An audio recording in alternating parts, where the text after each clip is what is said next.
Hey, welcome back to your favorite Fundamentals of College Math class. We're going to look at Venn diagrams, set operations. Here's our objectives today. We're going to talk about initially the universal set. So the universal set, here denoted with this capital U right here, general set that contains all the elements under discussion. In other words, any elements that are in this set A, if there's some elements, maybe A, B, and C. Any sets that are not in A, maybe there's a couple out here, D and E.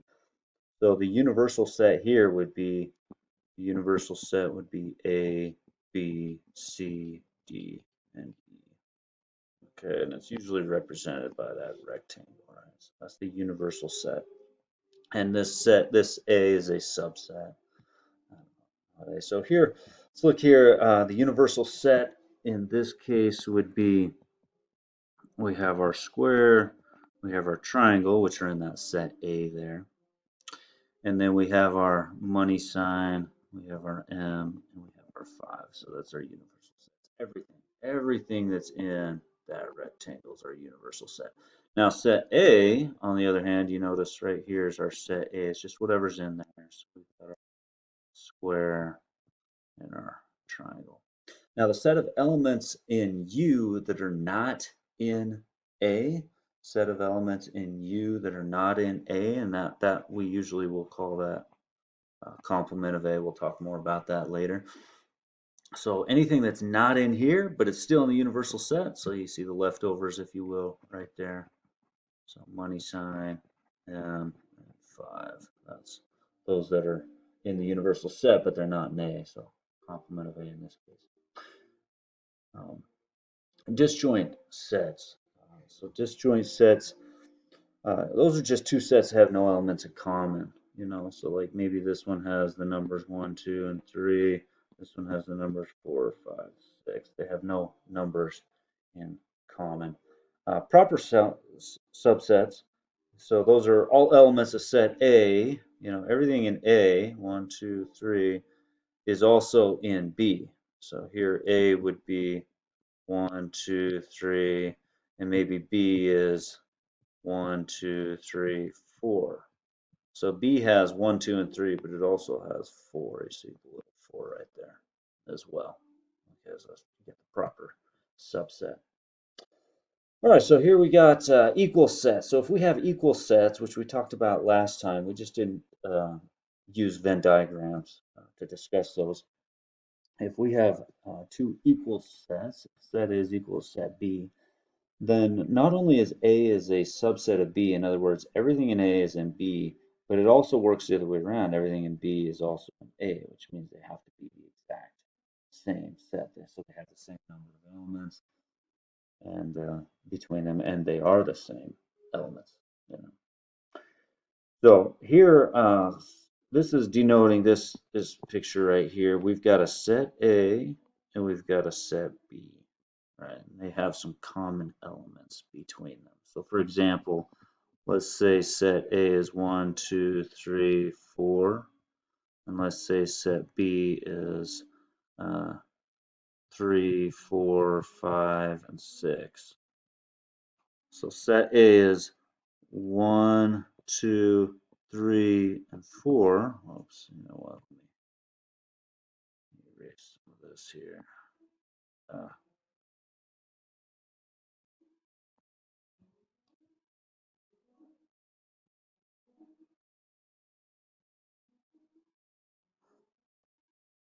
so set A, we have 1, 2, 3, and 4. Those are all in that set A. Notice I put 3 and 4 in here because they both have 3 and they both have 4. And set B has 3, 4, 5, and 6. So what do they share? They share the elements. 3 and 4, those are your common elements there. All right, let's do some more examples here. Determine the sets from a Venn diagram. So we've got the universal set here. And by the way, these Roman numerals, this is just saying region 1, region 2, and region 3, region 4. So these are not part of the sets. Okay, so set A is just A, B, C, and D. Set B is D and E. Okay, and then this one out here, those are the ones that are in the universal set. So the universal set's A, B, C, D, E, but it's also got F and G in there. Okay, so here's our universal set. Oops, I just listed it. A, B, C, everybody. A, B, C, D, E, F, and G. Who's in set B? Who's in set B? Those would be regions 2 and 3. So in other words, the elements D and E.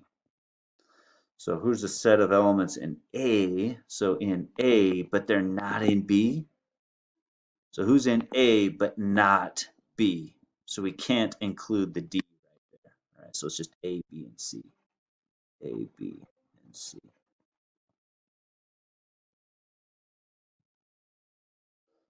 All right, how about the set of elements that are in U that are not in B? Now, if you remember, U is A, B, C, D, E, F, G, right? So here's U, the universal set. A, B, C, D, E, F, G. So who's in U, but they're not in B. So who's out?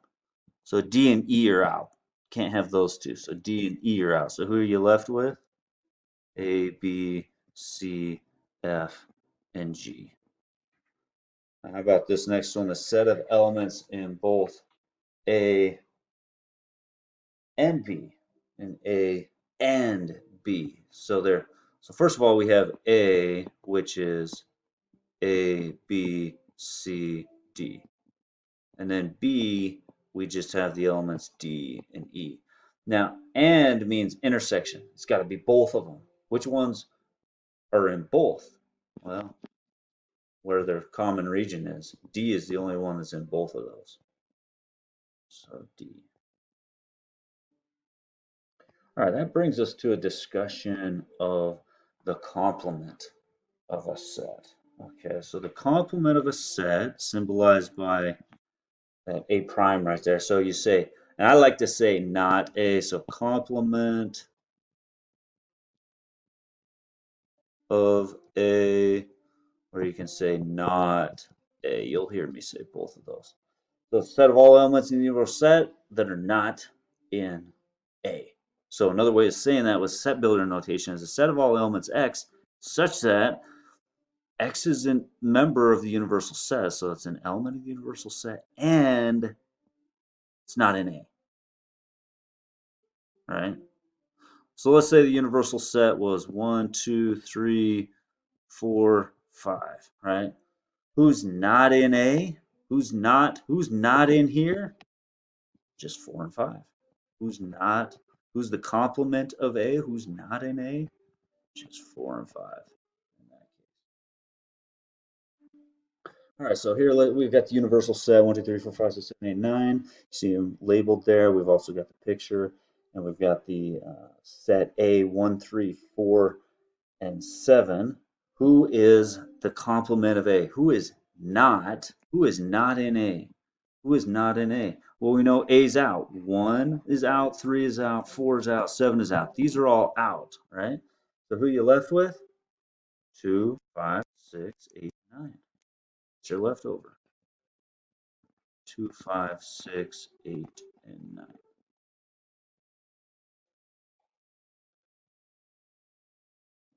All right, the intersection of sets. The intersection, now you'll see this both, I've seen these with these slides that I'm using. They have the capital I is kind of annoying me. So I put this in here. This is how you'll usually see the intersection, and that's how you're going to see it in the homework. Okay, so on the slides, I know it has a capital I for intersection, but you're going to see it denoted that way. So the intersection of sets A and B, the intersection of sets A and B is where when they have both in common. So let's say set A is 1, 2, and 3. Set B is 3, 4, and 5.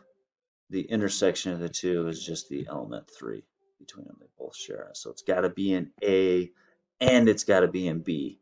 That's what the intersection means, right? So intersection means and. When you hear intersection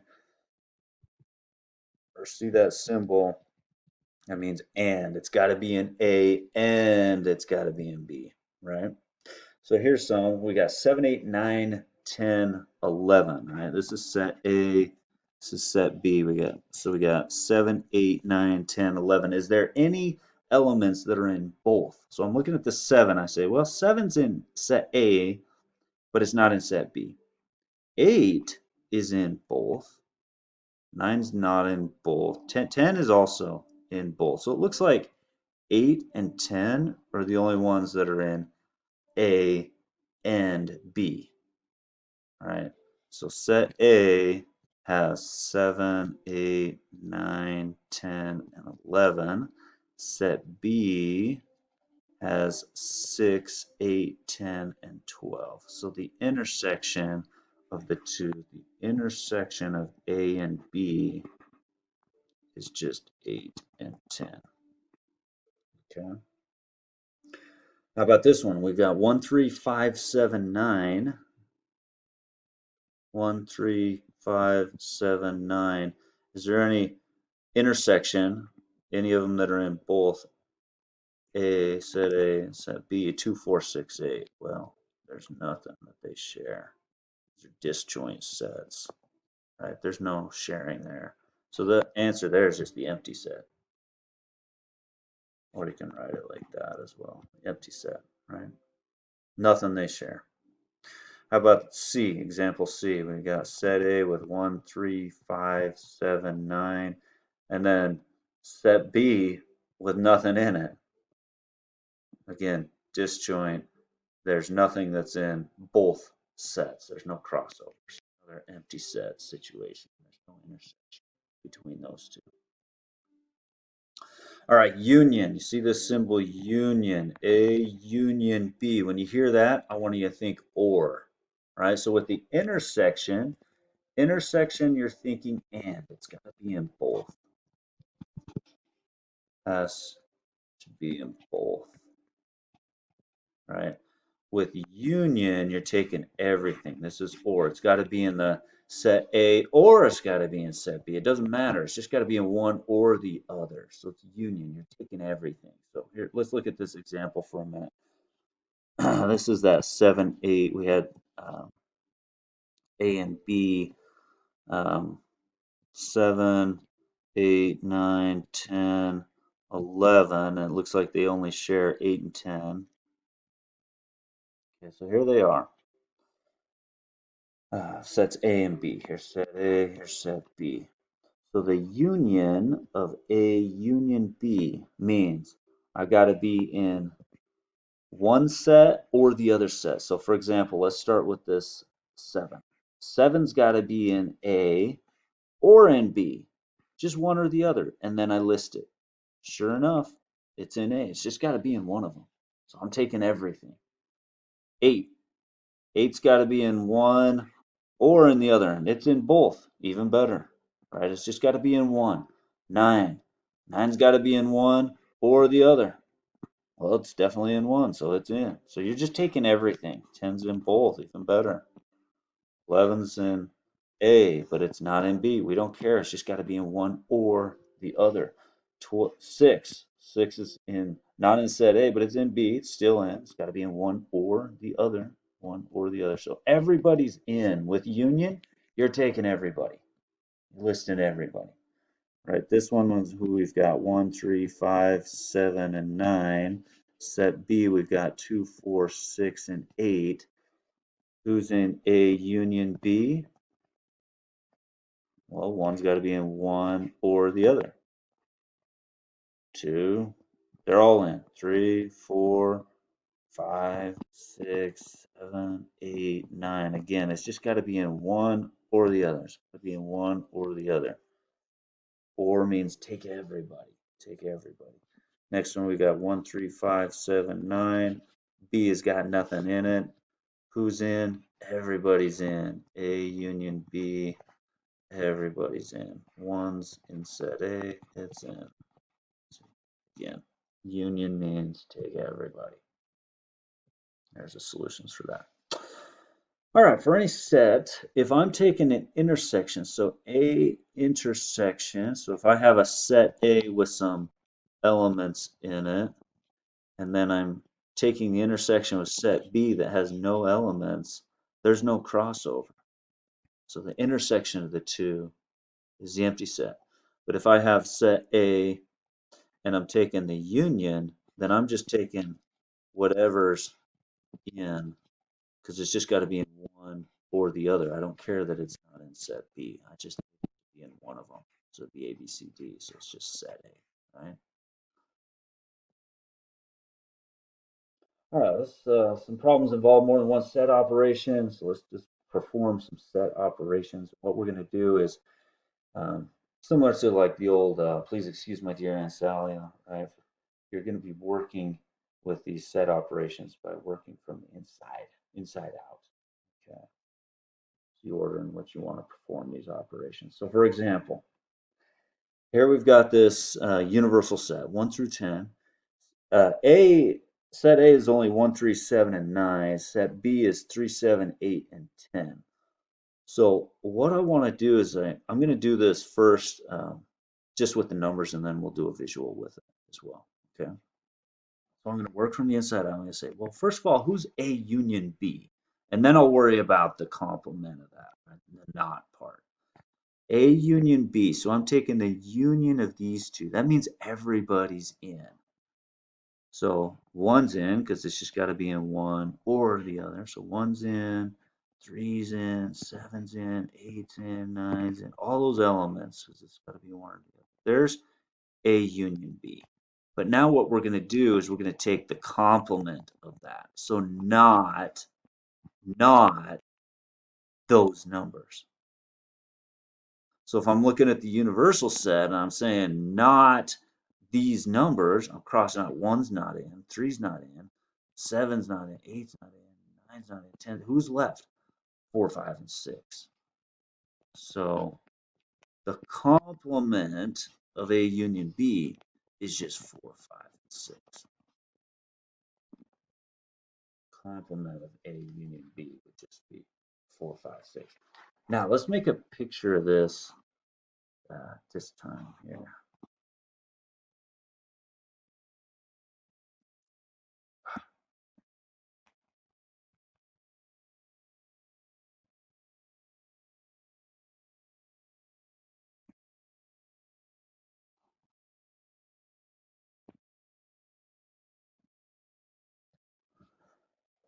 Okay, we've got the universal set here,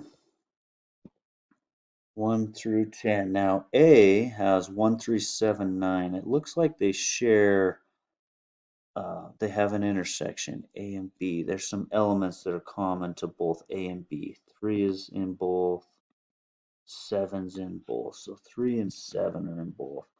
So 1 and 9 are in A. 1, 3, 7, 9 are in A, but 1 and 9 are not in B. 3 and 7 are in B, and 8 and 10 as well, but 8 and 10 are not in A. Now we've listed 1 already. 2 we have not listed. So 1, 3, 7, 9 are in A, and then 3, 7, 8, and 10 are in B. So 2, 4, 5, and 6. 5 and 6 are in outside A and B, if you will, right? But they're in the universal set. So now when I look at this, I say, okay, who's A union B? That's all these, right? That's A union B. It's all those. 1, 3, 7, 8, 9, 10, right? All A union B. So who's not in A union B? That'd be our leftovers. 2, 4, 5, 6. Oops, I missed 2 when I did that last one. Sorry about that. 2, 4, 5, 6 would be our solution on that. I must have somehow crossed out 2, 4, 5, 6. All right, let's do some more here. All right, who's not in A intersection? Who's not in B? Well, let me write this out first. Who's not in A? If I'm not in A, I'm not 1, I'm not 3, I'm not 7, I'm not 9. So who's left? 2, 4, 5, 6, 8, 10. And I'm going to take the intersection with who is not in B. So here's B, 3, 7, 8, 10. Okay, so not B. So if I have 1, 2, 3, 4, 5, 6, 7, 8, 9, 10, and I'm listing not the B elements, then I'm left with 1, 1, 2, 4, 5, 6, and 9. 1, 2, 4, 5, 6, and 9. Okay. And now I'm taking the intersection. So it's got to be in this set, not A, and not B. So who's in both? So let's look at 2. 2 is not in A, is in the set that's not A. So 2 is here. Is it over here? Yes. So 2's in. 2's a winner. Not in A, and it's not in B. 4. 4's here, and it's here. Again, it's got to be in both. 5. 5's here. 5's also there. It's got to be in both. 6. 6 here. 6 there. 6 is in.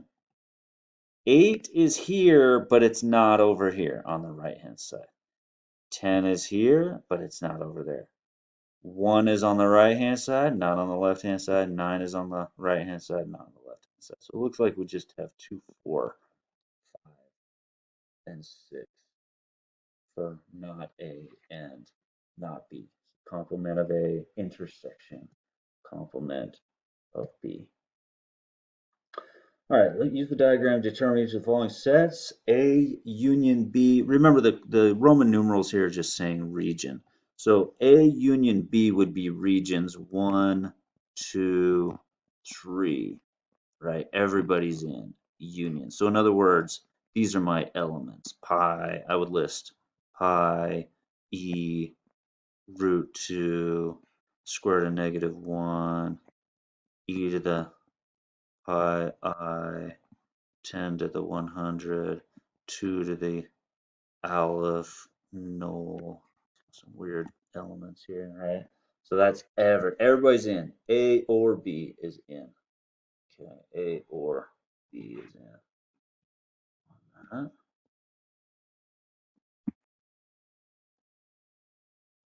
Now let's do not A union B. So I say, well, here's A union B, but not that. So I'm just left with 6, 6, 6. It's the only one that's not there. How about A intersection B? Who's in A and B? Where's their common element? Those are the only common elements. So root 2, square root of negative 1. Who's not in A intersection B? So I'm looking, I say, not these ones. So those are in, and those are in.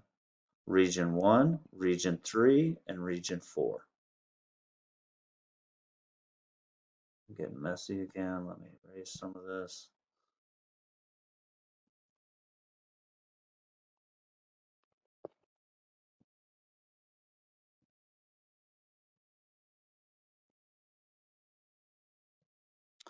How about not A intersection with B?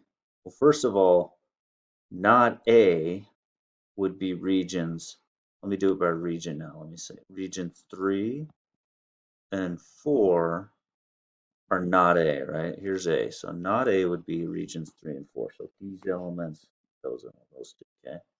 And B. Well, B's right here, right? So regions 2 and 3. In other words, root 2, square root of negative 1, and then those right there. So who's in both? So the elements that are in both would only be region 3. So who's region 3?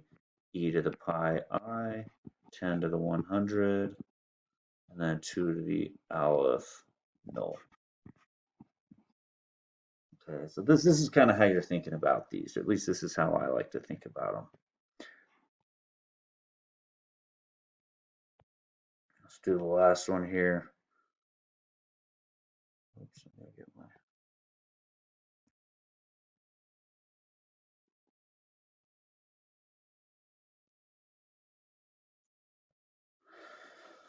All right, how about A, union? So now everybody's in union. It's just got to be in one or the other. So if I think about it by region, set A is regions one and two. All those elements in one and two. Not B would be regions, not B, not B. So one and four. So who's in one or the other? Regions one. Again, it's got to be in just one or the other. Everybody's in one, two, four. So all the elements in one, two, and four. So pi e, root two, square root of negative one, and then 666. All right, so well, set operations, these visuals, these Venn diagrams, they provide these precise ways of organizing, classifying, describing the vast array of sets and subsets we encounter every day. We mentioned or refuse to what? Union. Who's the intersection? The English word for that would be and. Mathematically, we're thinking and, right? Intersection and. Union or. If you're counting the number of elements in a union of two sets, so the number of elements in A or B, number of elements in A or B, like, let me give you an example. Let's say we had A had A,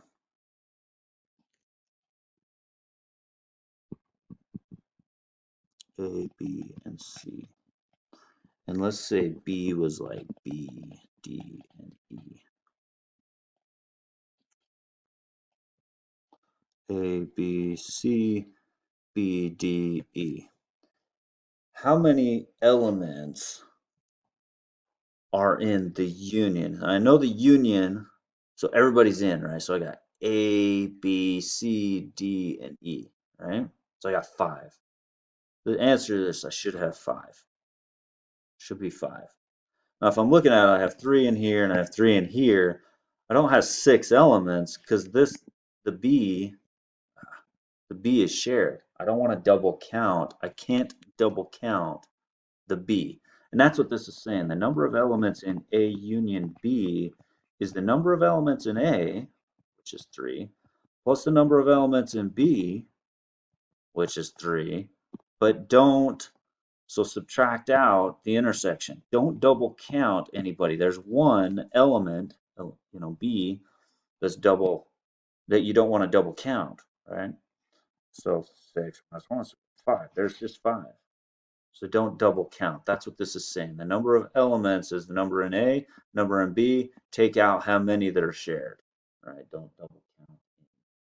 So for example, with this one here, some of the results of the campus blood drive survey indicated that 490 students were willing to donate blood. So let's say this is our set A.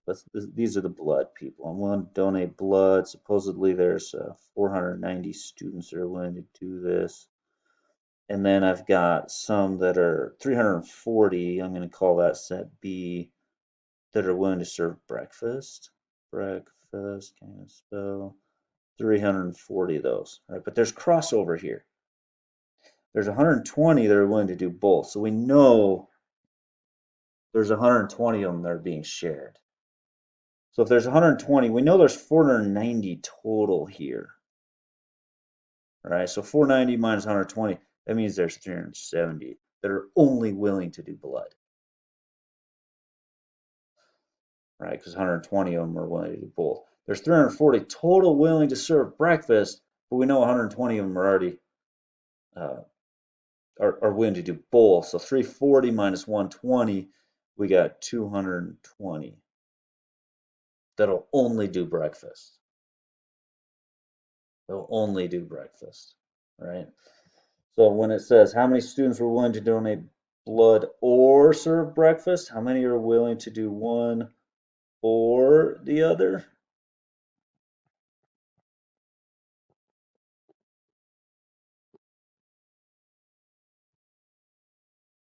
Well, if we use the old equation they're giving us on that last slide, we'd say, well, there's 490 willing to do blood, there's 340 willing to do breakfast. Don't double count, so let's subtract out those that are counted twice. And it looks like that ends up being, what is that, 710? In other words, 370 plus 120 plus 220, right, is also 710. That's the other way to think about that. So here's a picture of that. So, all right, well, thanks for listening about universal sets, Venn diagrams, some set operations, and good luck in the